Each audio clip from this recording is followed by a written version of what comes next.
Avec le plan Alzheimer, nous avons pu, au travers de ces équipes dédiées, nous avons pu disposer de moyens humains, de compétences nouvelles qui faisaient cruellement défaut en SIAD. Et à partir de là, ça a permis d'offrir un autre accompagnement bien plus riche.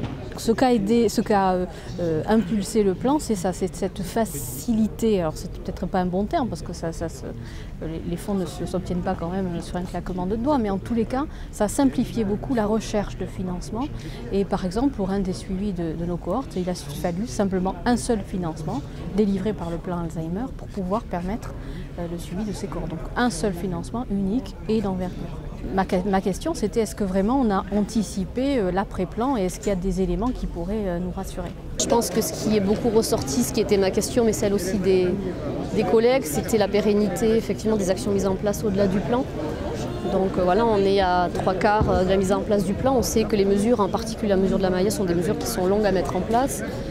Donc il va falloir du temps aussi pour montrer sur le terrain l'impact que ces mesures-là peuvent avoir.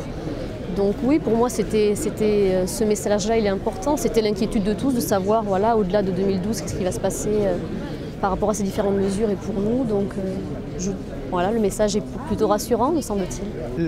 Le premier élément de réponse, c'est la notion de pérennité du plan. C'est-à-dire le fait qu'il ne s'agit pas d'une action ponctuelle, mais d'une action durable qui va permettre effectivement de développer des projets qui ne sont pas encore réalisés. Parce que comme je l'ai dit, le plan reste encore à développer sur certains aspects et nous on attend beaucoup d'éléments d'aide, de structures ressources qui nous aident au quotidien à prendre en soin ces patients qui sont des patients complexes.